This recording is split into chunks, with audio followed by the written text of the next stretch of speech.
आदाब। Straight line में आपका खैर मकदम है। आज हम district youth president Naveed Hashmi से डोडा मिलने आए हैं और इनसे जानना चाहते हैं ख़ास तौर पे नेशनल कॉन्फ्रेंस का क्या मौक़िफ़ है, ख़ास तौर पे जो डीडीसी इलेक्शन हुए हैं। और डीडीसी इलेक्शन में बहुत सारे ऐसे नए चेहरे आए हुए हैं जो यूथ से कंसर्न है और किस तरीके से जो है बदलाव अभी आ रहा है जम्मू कश्मीर में, और ख़ास तौर पे यूथ नेशनल कॉन्फ्रेंस किस उम्मीदवार को कामयाब बनाएगी। तो नवीद हाशमी जी, आपका खैर मकदम है स्ट्रेट लाइन। Thank you. पहला सवाल मेरा जो आपसे वो ये है कि आपने गठबंधन किया कांग्रेस के साथ यहाँ पे किसी तरीके से बीजेपी को बाहर रखने के लिए, और बीजेपी के जो साबका एमएलए थे यहाँ के, जो दो कॉन्स्टिट्यूंसी से जो उन्होंने मैंडेट जो है लिया बीजेपी से और उसके बाद बाज़ाब्ता लड़े और वोटिंग अब हो चुकी है, तो अब क्या ऐसा हुआ एनसी और कांग्रेस के बीच में कि अब वो गाली गलौज पे उतर आए? देखिए, जहाँ तक गठबंधन की बात है, गठबंधन तो यहाँ से नहीं हुआ था। ये एक मैसेज पीएजीडी का था, पीपल अलायंस गुफ्कार का था। उसी के अंडर यहाँ पे भी कुछ सीटों पे एक फ्रेंडली कॉन्सेंसस बना के कंटेस्ट किया गया था, जैसे बरमत के अंदर एंड गुंदना के अंदर कंटेस्ट किया गया था। बट कहीं ना कहीं पे ये चीज़ मैं बोलूँ कि ये चीज़ भी साजिश के शिकार हुई। जो अपोजिशन थी शायद उसको ये चीज़ गले से नहीं उतरी, और उस गले से ना उतरने में कहीं ना कहीं अगर ये दो पार्टियां थी इकट्ठे थी तो इनमें दरार कहीं ना कहीं उसकी साजिश से भी हुई, क्योंकि उनको जब ये लगा कि ये दो लोग इकट्ठे हो गए, उनको ये लगा कि ये जी हमारे लिए ये एक वन साइडेड गेम हो रही है, तो उनके भी कुछ ऐसे एलिमेंट्स थे जिन्होंने इन दोनों जगहों पे तूल दिया, जहां पे ये सुनने में आ रहा है कि नहीं, कहीं ना कहीं पे एक दरार फिर से कांग्रेस और एनसी के बीच में दिख रही है। बट जहां तक पॉलिटिक्स की बात है, आज की हो या हज़ारों साल की हो, ये नोकझोंक होती रहती है। इसको इतना हाइप, मैं मीडिया से कहूँगा, इसको हाइप देने की कोई ज़रूरत नहीं है।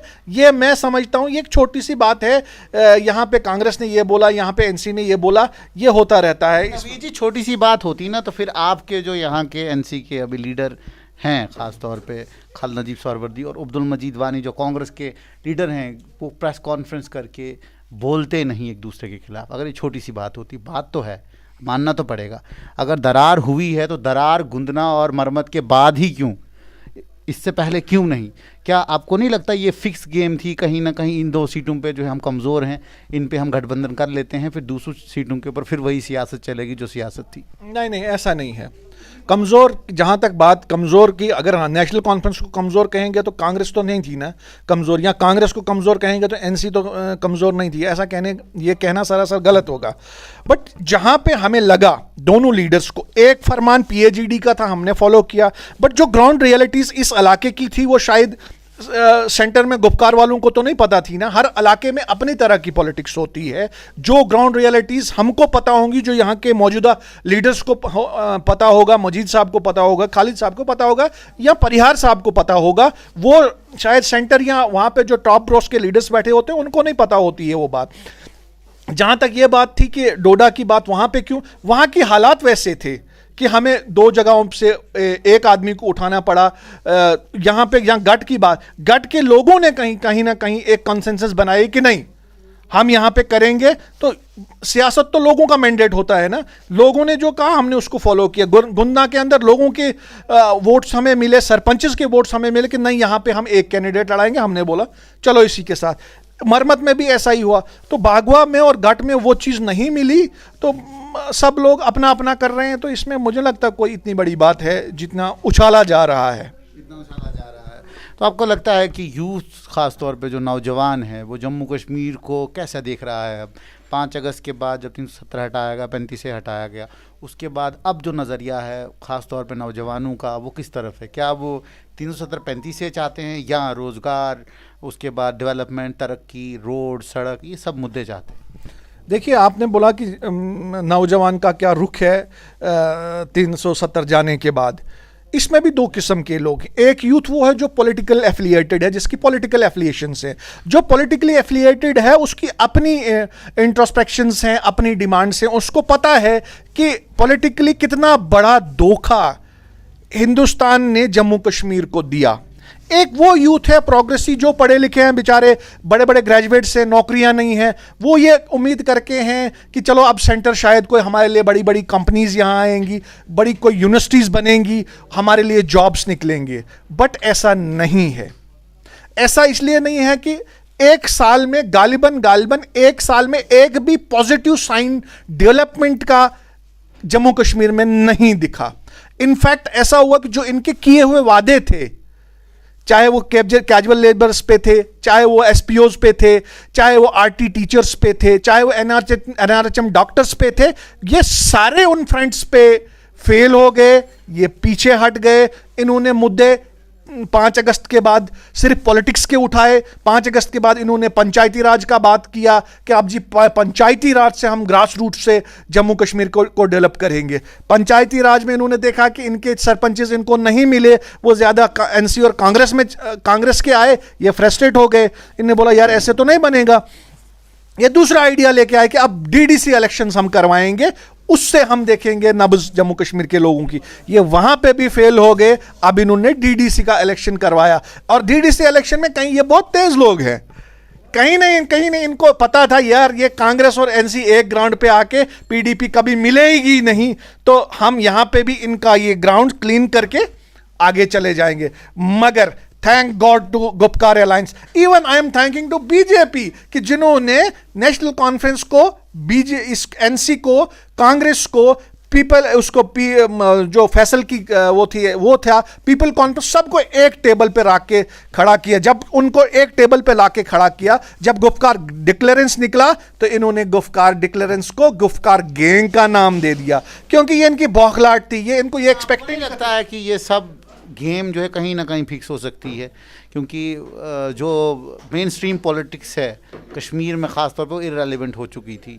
लोग जो सेपरेटिज्म कह रहा था, सेपरेटिस्ट जो लोग कह रहे थे कि भाई ये हिंदुस्तान तुम्हारा नहीं है, ये मेन स्ट्रीम कुछ नहीं है, वो कहीं ना, क्योंकि ये बयान भी फारूक अब्दुल्ला का है, महबूबा मुफ्ती का बयान है कि भाई हम इररेलेवेंट हो चुके हैं, हम किस मुंह से जो है लोगों के सामने जाएं। तो क्या डीडीसी इलेक्शन को इस तरीके से करवाना कि जहां वोटिंग हो, और ख़ास तौर पे ये जो है एक किस्म का गिमिक लोगों के सामने खड़ा करना, 370-35 से वापस आएगा, आप डीडीसी में हमें कामयाब करो, आपको नहीं लगता है कि क्या पता ये कोई चाल हो?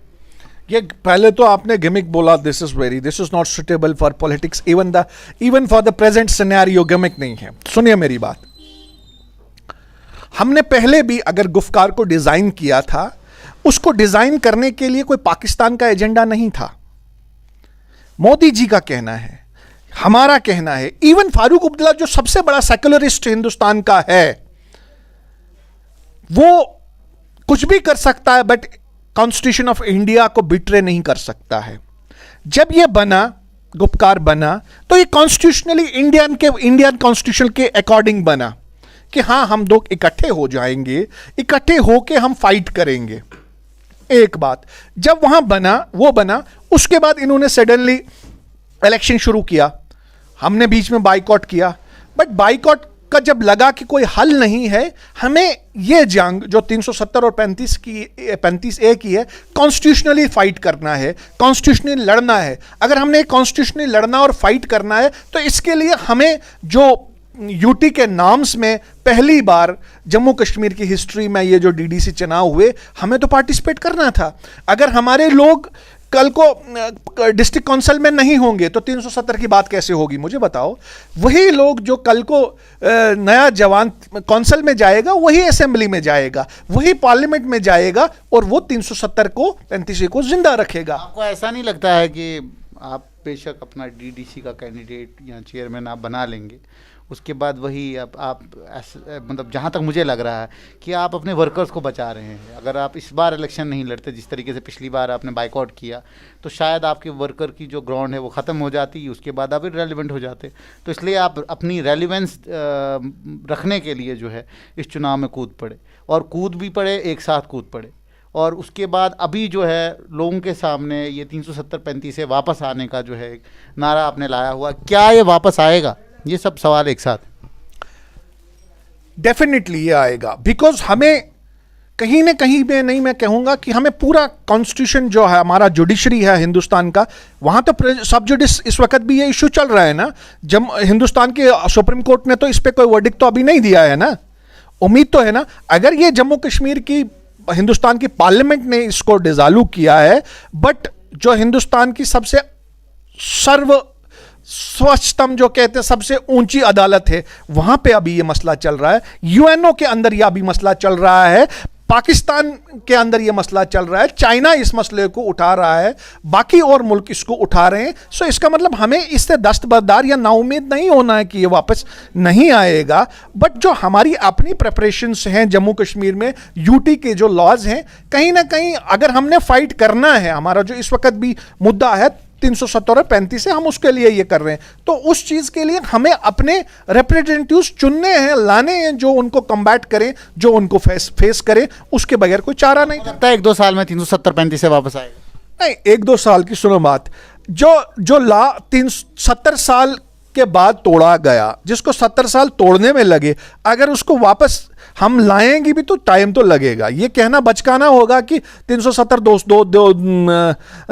दो साल में वापस आएगा। डीडीसी के चुनाव के बाद अगर एमएलए के चुनाव कौन होते हैं, असेंबली के चुनाव होते हैं, आप उसमें शमूलियत करेंगे, आप उसमें भी यही मुद्दा रखेंगे, उसके बाद असेंबली में आएंगे और प्रॉपर तरीके से फिर उसके बाद अपनी बात रखेंगे? देखो, इलेक्शन कोई भी यहाँ पे हो जम्मू कश्मीर में, पीएजी के अंडर जो भी आएगा, या जो भी हमारी टाइमली डायरेक्शंस होंगी हमारे हाई कमांड की, जो भी होंगी, हमने उसको फॉलो करना है। बट देखना ये है कि वक्त की डिसेंसी को देख के, वक्त की अहमियत को देख के, जिस वक्त जो चीज़ सूट करेगी जम्मू कश्मीर के लोगों को, अगर जम्मू कश्मीर के लोगों को वो सूट करेगा कि हमें फाइट करना है, हम करेंगे। अगर जम्मू कश्मीर के लोग उसको रिजेक्ट करेंगे तो हम रिजेक्ट करेंगे। जो नौजवान है ख़ास तौर पे, आपको लगता है कहीं ना कहीं वो अभी भी जो है परेशान है? एम्प्लॉयमेंट को अगर देखा जाए कि अभी तक जो है जॉब क्रिएशंस नहीं हो रही हैं, बहुत स्लो पेस से हो रही हैं। जेके बैंक की जॉब थी, उसमें पहले स्कैम बताया गया, कुछ नहीं, किसी को नहीं पकड़ा गया, ठीक है। उसके बाद स्पोर्ट्स काउंसिल में स्कैम था, बताया गया, पकड़ा नहीं गया, लेकिन कभी भी किसी को सज़ा नहीं हुई है। आपको लगता है कि जो नौजवान है वो कहीं ना कहीं आहित है, अंदर से ही दुखी है कि भाई हमें सिर्फ सपने दिखाए जाते हैं, हर जो सरकार आती सपने दिखाती, कोई 30,000 की जॉब बताता है, कोई 50,000 की जॉब बताता है। तो आने वाले वक्त में अगर नेशनल कॉन्फ्रेंस आती है पावर में, तो क्या जॉब पॉलिसी नेशनल कॉन्फ्रेंस की चेंज होगी? क्या यूथ के लिए कोई नई एवेन्यूज़ आ जाएंगी? डेफिनेटली। देखो, मैं एक बात स्ट्रेट फॉरवर्डली बोलता हूँ कि सबसे पहला ब्लंडर जो सेंटर ने किया जम्मू कश्मीर के यूथ के साथ, डोमिसाइल। इस वक्त जम्मू कश्मीर के लोगों को डोमिसाइल की ज़रूरत नहीं थी। इस वक्त जम्मू कश्मीर के लोगों को नौकरियों की ज़रूरत थी। यहाँ का जो पढ़ा लिखा अनएम्प्लॉयड लॉट है उसको एब्जॉर्ब करने की ज़रूरत थी। यहाँ पे जो हमारा एनआरएचएम है, हमारा क्या कहते हैं ये एसपीओज हैं, हमारा आरटी टीचर जो है, या हमारे जो डेली वेजर्स हैं, अगर आते ही इन लोगों ने उन लोगों को शेल्टर किया होता, एक टच दिया होता कि यहाँ जी हम 20 माइल्स में इतने लोगों को रेगुलाइज करेंगे, ऐसे करेंगे, तो एक उम्मीद दिखती कि यार 1 साल के हुआ, इन लोगों ने कुछ किया। 1 साल, मैंने पहले बोला 1 साल भी हो गया, 5 अगस्त में अभी 12 महीने भी हो गए, सिर्फ इलेक्शन पे इलेक्शन है, सिलेक्शन पे सिलेक्शन है, बाकी कुछ भी नहीं है। डेवलपमेंट के नाम पे जीरो है, कहीं भी कोई डेवलपमेंट नहीं दिख रही। लेकिन एक बार देखा जाए तो ये डेली वेजर आज के नहीं लगे हैं, 15-15, 20-20 साल। देखिए, ये जहां जब के भी लगे हुए हैं, मगर वादे किए थे डेवलपमेंट के कि हम जी ये जो एनसी जाएगी, जिन्होंने माल प्रैक्टिस की, जिन्होंने करप्शन की है, ये खत्म करके हम, अरे भाई 150 करोड़ का हिंदुस्तान है, ठीक है, सबसे ज्यादा रेवेन्यू अगर हिंदुस्तान ले रहा है वो जम्मू कश्मीर से ले रहा है। मेरे चिनाब का revenue per day on record, per day 9 crore रुपया हिंदुस्तान यहां से ले रहा है। अगर 9 करोड़ रुपए चिनाब के पानी का हिंदुस्तान ले रहा है, क्या मेरे 60,000 एम्प्लॉयज मुस्तकिल नहीं हो सकते हैं? आप क्या कह रहे हो? ये हमें लूटा जा रहा है आज भी। लेकिन ये प्रोजेक्ट तो फारूक साहब के दौर में बना था, उस वक्त कमीशन भी हुआ, बाज़ाब्ता कमीशन होने के बाद इसका जो एमओयू है वो पंजाब के साथ है, और उस वक्त एमओयू में भी जो है आप, आई एम एग्रीड कि ये एमओयू इसका उसके साथ है, क्या कहते हैं, पंजाब के साथ है, बट जो काम हो रहे थे डेवलपमेंट के हो रहे थे, थोड़े हो रहे थे, कम हो रहे थे या ज्यादा हो रहे थे, with in the parameters of 370 हो रहे थे। अगर इन्होंने मेन स्ट्रीम पॉलिटिक्स को भेड़ बकरियों की तरह 5 अगस्त को बिना मजहब व मिलत, मैं कहता हूं इनका कोई ईमान ही नहीं है। हमारा हिंदू भाई भी 5 अगस्त बंद रहा और हमारा मुसलमान भी बंद रहा। अगर मुसलमान ने आजादी के नारे दिए थे, हिंदू ने क्या किया था? कश्मीर के लीडरों को अगर बंद किया था, जम्मू वालों ने क्या किया था? वो तो थे ही नहीं 370 के साथ। सबको इन्होंने एक ही लाठी से हाँक दिया, अंदर बंद कर दिया, जैसे कोई जमहूरियत थी ही नहीं। जैसे सारे लोग नेशनल कॉन्फ्रेंस ही अफगानिस्तान से बंदूकें लाके थे कि हमने जी फाइट करना है। हम तो ये बोलते थे हमने कॉन्स्टिट्यूशनल फाइट करनी है। 370 पे अगर ये तोड़ रहे हैं तो एक रेफरेंडम कराएं कि जम्मू कश्मीर के लोग चाहते क्या हैं, क्या वो चाहते हैं 370 टूटे या नहीं चाहते। इन्होंने वो नहीं किया।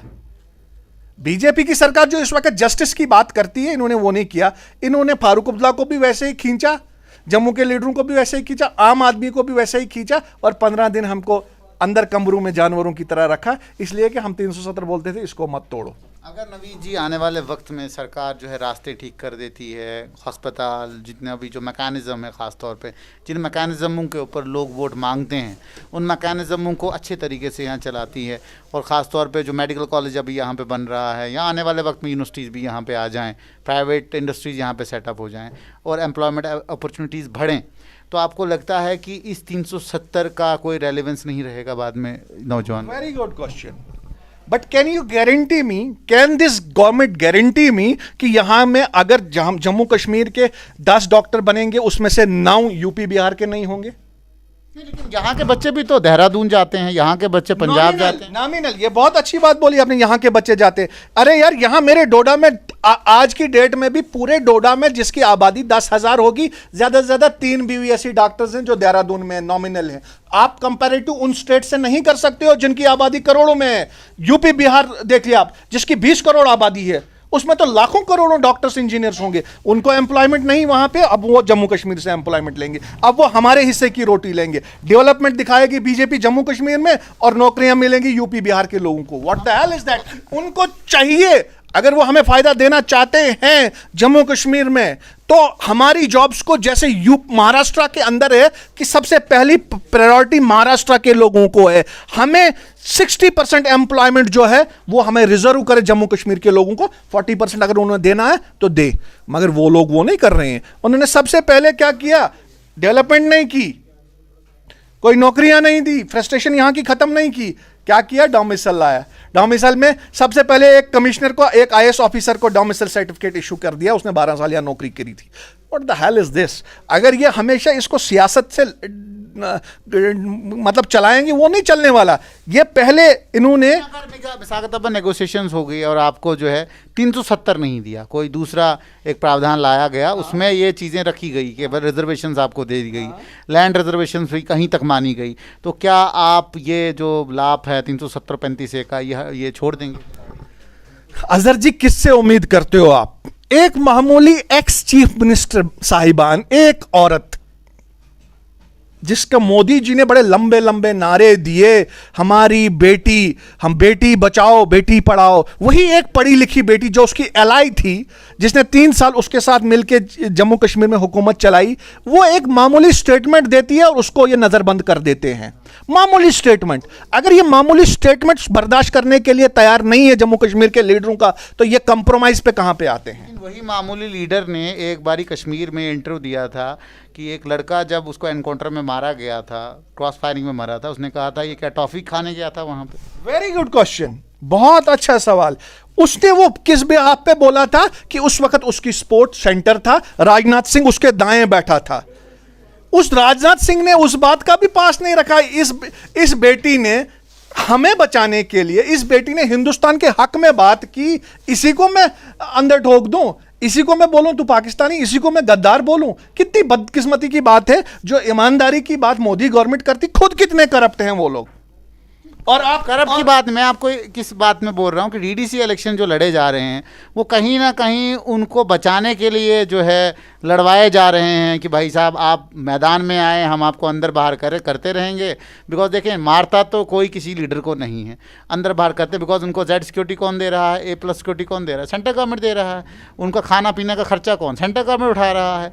तो इट मीन्स आपको नहीं लगता ये कहीं प्रॉपर तरीके से फिक्स मैच है कि भाई साहब आप वापस जाएं लोगों के बीच में? क्योंकि देखिए, जम्मू की प्रॉब्लम नहीं है, जम्मू में तो लोग वोट डालेंगे, प्रॉब्लम कश्मीर में आप जाएं, आप वोट मांगे, वापस मेन स्ट्रीम पॉलिटिक्स चलेगी, और ये जो सिस्टम बनाया गया है ये कहीं ना कहीं गाड़ी फिर चलना शुरू कर देगी, और हमने हुर्रियत को इररिलेवेंट कर दिया है। आपको नहीं लगता मैच फिक्स्ड है? नहीं, मैं नहीं मानता हूं। सुनो, जो सिनेरियो कश्मीर का आज भी है, अगर आप 90s में जाओ, 90s में सबसे ज्यादा असैसिनेशन जो हुई नेशनल कॉन्फ्रेंस के लोगों की हुई। आप मुझे एक चीज बताओ, सबसे जुर्म क्या एनसी वालों ने किया था? जहां तक बीजेपी की भी असैसिनेशन हो रही है। नहीं, सुनो यार, क्या मेरी बात सुनो अजहर साहब, आप किताबें खंगाल के देखो, 14,000 वर्कर्स को, उसमें कैबिनेट मिनिस्टर्स को मारा गया। मेरे डोडा के अंदर कुदरतुल्लाह मुंशी साहब को दरवाजे पे मारा गया। मेरे ब्रेसवाना के अंदर हमारे 4 वर्कर्स को मारा गया। ये अनगिनत कहानियां हैं। सिक्योरिटी उनको देना इस वक्त मजबूरी है हिंदुस्तान की, वो देनी है उनको, क्योंकि अगर वो उनको सिक्योरिटी नहीं देंगे तो उनको कोई भी मार सकता है। कश्मीर के अंदर जो हालात है वहां की, ये हालात की वक्त की नज़ाकत है, उनको देनी है। एक बात। दूसरी बात, जहां आप कहते हो कि मैच फिक्सिंग की बात, ऐसी बात नहीं है। ये बीजेपी को पता है, उन्होंने 5 अगस्त बड़ी सोची समझी साजिश के तहत ये किया था कि हम सारी जो मेन स्ट्रीम पॉलिटिक्स है जम्मू कश्मीर की, उसको क्रैश कर देंगे और नए लोगों को लाएंगे। उन नए लोगों में उन्होंने अपनी पार्टी को लॉन्च किया। अपनी पार्टी को लॉन्च करके उसमें ज़्यादा कांग्रेसी लोग आए। एनसी का तो उसमें कोई एक आधा लीडर है, वो भी मुझे पता है, एक आधा है। बाकी सारे कांग्रेस और बाकी पार्टियों के लीडर, पीडीपी के, कांग्रेस में भी लीडर थे ना, वो एनसी से ही आए थे। मैं वही कह रहा हूं ना, कांग्रेस के लीडर वही कांग्रेस से, एनसी से भागे जो करप्ट थे। जो नहीं थे वो अभी भी टिके हुए हैं, और उनकी लेगेसी 40 साल पुरानी और 50 साल पुरानी। एक पॉइंट।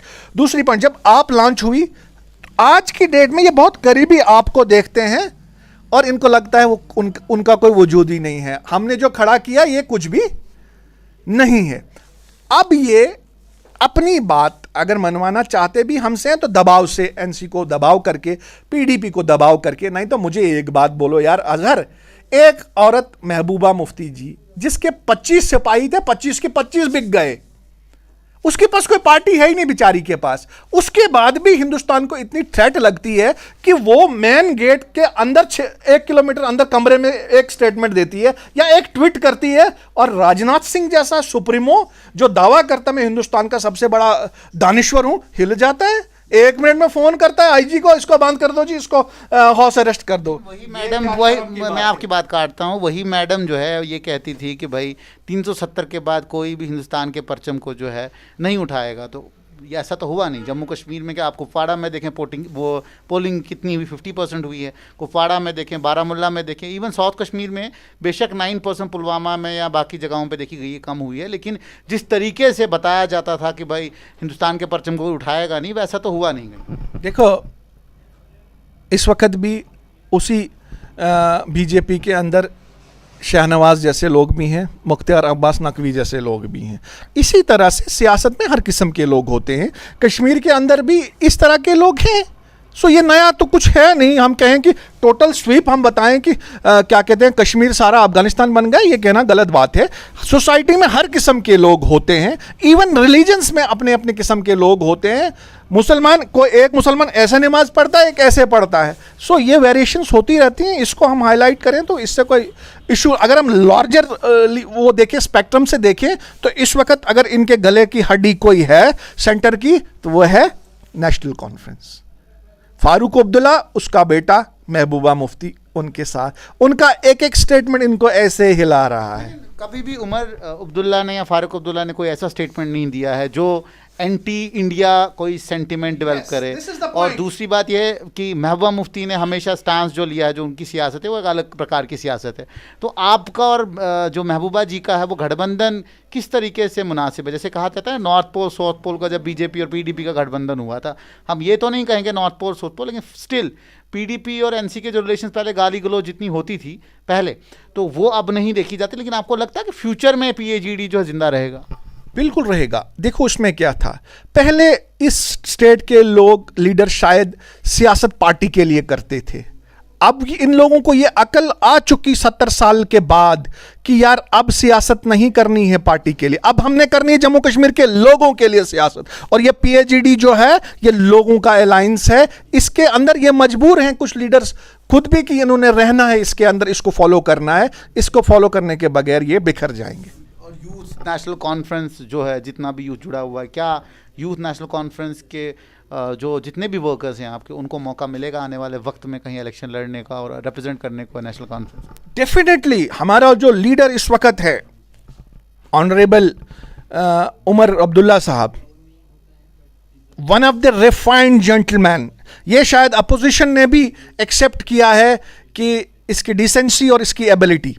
और उसके बाद खुद जब पीएसए हमारे लीडर पे लगाया गया, उमर अब्दुल्ला पे, तो पीएसए पे ये लिखा गया कि ये जी एक मास लीडर है, ये वो लीडर है जो लोगों को जमा करता है। जरा सोचना कि पीएसए लगता है उमर अब्दुल्ला पे, एक्स चीफ मिनिस्टर पे, और हिंदुस्तान की एजेंसियां ये लिखती हैं कि ये लोगों में फेमस है, इसलिए इसको PSA. What the hell is this? अगर ये सॉरी नवीद जी, लेकिन बहुत सारे कश्मीर के नौजवान जो हैं जिनको शायद पीएसए पहले लगाया जाता था और अंदर किया जाता था, उनके ट्वीट आए, उसके बाद उनका फेसबुक पे आए कि हम पे जब लगाए जाते थे और यही सीएम थे उस वक्त, आज जब इन पे लगा है इनको मालूम पता चला होगा कि पीएसए होता क्या। ठीक है, उनको पता चला, इसमें कुछ पीएसए को लाने वाले जो हैं वो एनसी खुद थी। वो हिस्ट्री है, सुनो क्या कहते हैं अजहर जी, वो एक हिस्ट्री है। उस वक्त 19 अगर आप 75 या 78 में जाओ तो वो उस वक्त की मजबूरियां थी नहीं थी जनाब। फॉरेस्ट के में जो थे लेसीज थे, वो क्या लकड़ी चोरी करते थे, उस संदर्भ में पीएसए को लाया गया मैं था। वही कह रहा हूं ना, उस वक्त की जो मजबूरियां थी वो लाया गया था। बट अब इसको वक्त के साथ साथ नई डायमेंशंस, नई शक्लें दी गई और उसको प्लेटफॉर्म पे लाया गया। ये बदकिस्मती है उस वक्त के, जैसे आप इसको बोल रहे हो कि उस वक्त की वो मजबूरियां थी, पैसे लाया गया। कि 370 जाने के बाद जो है एनसी की खास तौर पे बहुत सारी चीज़ें बदलेंगी। जो विजन थे एनसी के, एनसी जैसे पोटा, बहुत सारे ऐसे कानून थे जो फारूक अब्दुल्ला ने यहाँ लाए मिलिटेंसी को क्रैप करने के लिए। तो आने वाले वक्त में फारूक अब्दुल्ला का भी एक, और उमर अब्दुल्ला जो क्योंकि आप कह रहे हो रिफाइन है, वो आने वाले वक्त में उनकी भी जो पॉलिसीज़ हैं वो बदलेंगी यूथ के रिगार्डिंग। किन की पॉलिसीज बदलेंगी? मिसाल के तौर पर जो किलिंग हुई ड्यूरिंग उमर अब्दुल्ला, ड्यूरिंग महबूबा मुफ्ती, 100-200 बच्चा तो हर साल मरता था। ठीक है, तो कहीं ना कहीं वो इन चीज़ों पे सोचेंगे कि अब नौजवानों को मतलब इस तरह की, क्योंकि वो तो गवर्नमेंट ऑफ इंडिया के साथ थे उस वक्त। देखिए बात सुनिए मेरी, मैंने पहले ही आपको बोला Jammu Kashmir is a land of experiments. Killing आप आज क्यों दोहराते हो? आज किलिंग हुई क्या 1931 में किलिंग नहीं हुई जब 31 लोगों को मारा गया अजान पढ़ने पे? This is history, this is written in history. अगर उसके बाद 1990 तक, 1974-75 में मकबूल भट्ट को फांसी दी गई, या वो किलिंग्स नहीं थी। 90 के बाद जितनी किलिंग्स हुई हैं वो ज़्यादा काउंट होती हैं? ऐसा नहीं है। जम्मू कश्मीर में 1931 से अभी तक लोग मरते आ रहे हैं, चाहे वो दौर किसी का भी था। लेकिन 370 के बाद बहुत कम किलिंग हुई।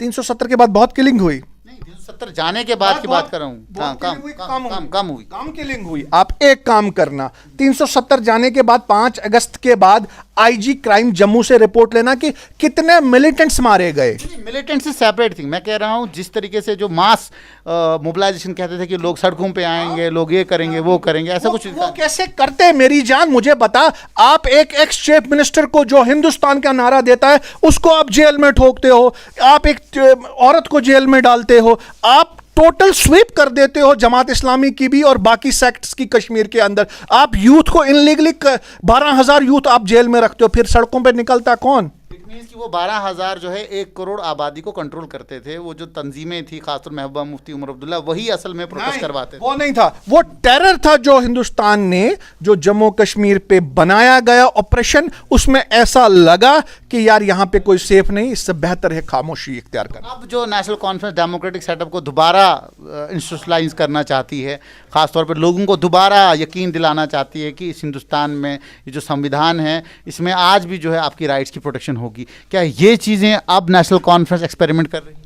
नहीं, हम एक्सपेरिमेंट नहीं कर रहे हैं, हमें कॉन्स्टिट्यूशन ऑफ इंडिया पे भरोसा है, इसमें कोई दोहराई नहीं है। ये हम तब से कहते हैं जब इलाक हुआ था। मगर जो मोदी गवर्नमेंट ने पॉलिसीज अडॉप्ट की जम्मू कश्मीर के लोगों को डाइवर्ट करने के लिए, वो जो that modus operandi was totally wrong, that was inhuman, वो कोई तरीका नहीं था।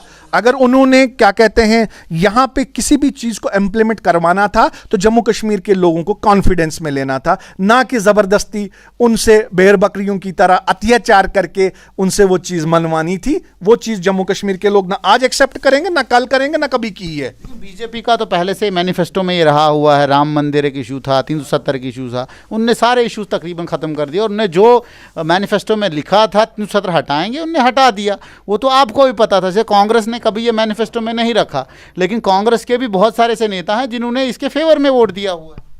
ठीक है, देखो कांग्रेस के अगर देखें तो ये जो क्रिएशन जो आज जम्मू कश्मीर सफर कर रहा है, ये कांग्रेस की क्रिएशन की हुई है। उसमें क्या किया, उसने बीजेपी ने थोड़ा सा पुश किया हुआ सारा ग्राउंड बनाया था, ये कांग्रेस ने उन्होंने पुश किया। सो इसमें कुछ मुझे आज भी याद है 1999 में जब इलेक्शन हुए, ख़ास तौर पे फारूक अब्दुल्ला साहब ने उस वक्त एनसी का वो हल चला कि भाई साहब वोट दें, हम रेजोल्यूशन पारित करेंगे, हम रेफरेंडम करवाएंगे एंड ऑल।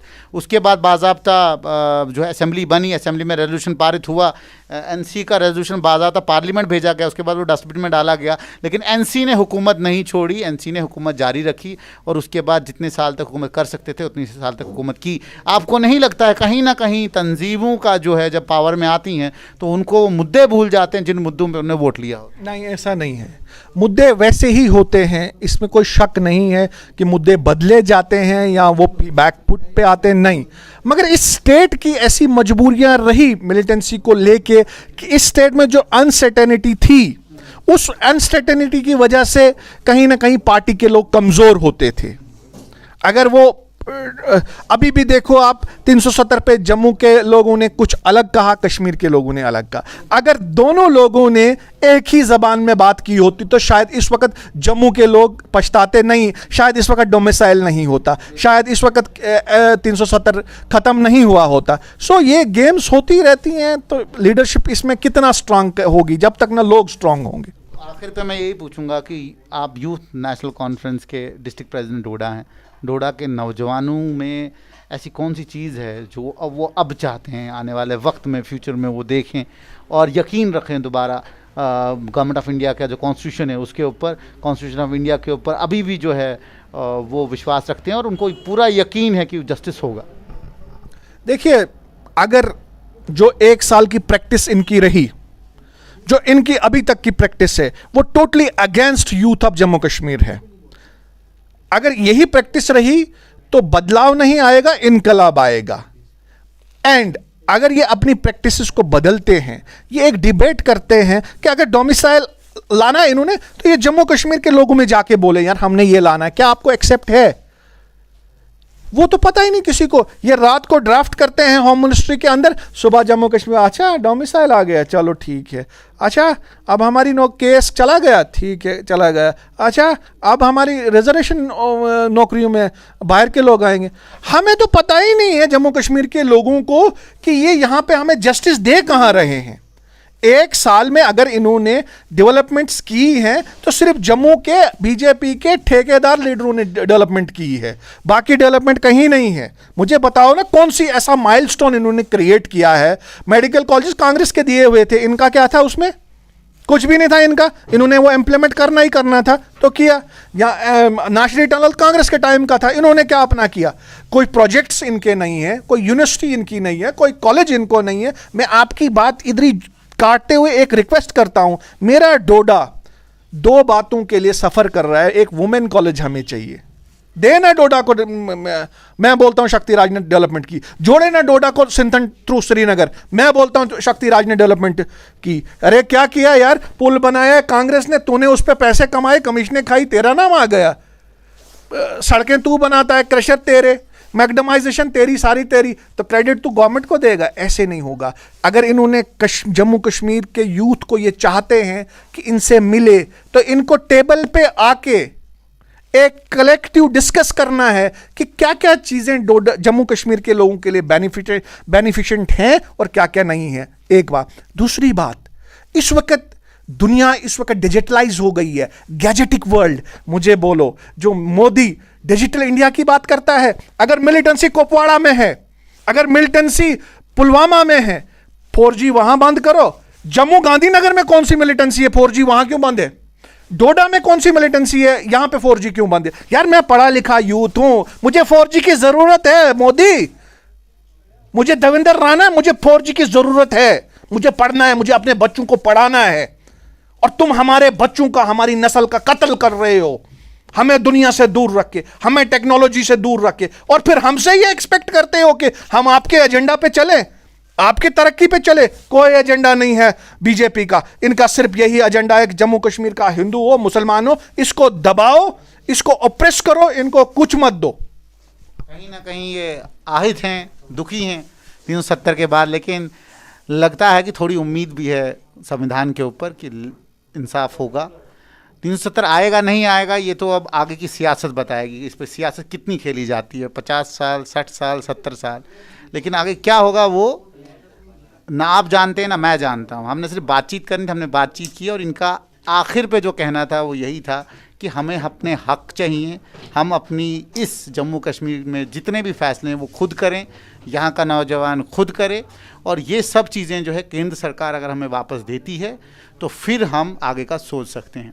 तो फिलहाल डीडीसी चुनावों का रिजल्ट जो है 22 तारीख को आ रहा है। 22 तारीख को देखा जाएगा कि एनसी की कितनी फुटेज है, एनसी का जो ये नारा है 370 35 से, इसको लोग मानते हैं नहीं मानते हैं। क्यों? क्योंकि एक रेफरेंडम के तौर पे एनसी पीडीपी जो गुपकार अलायंस है, उन्हें रेफरेंडम के तौर पे लोगों के बीच में ये डाला हुआ है। तो आप जुड़ते रहें स्ट्रेट लाइन के साथ, ऐसे ही लोगों से आपकी मुलाकात करवाते रहेंगे।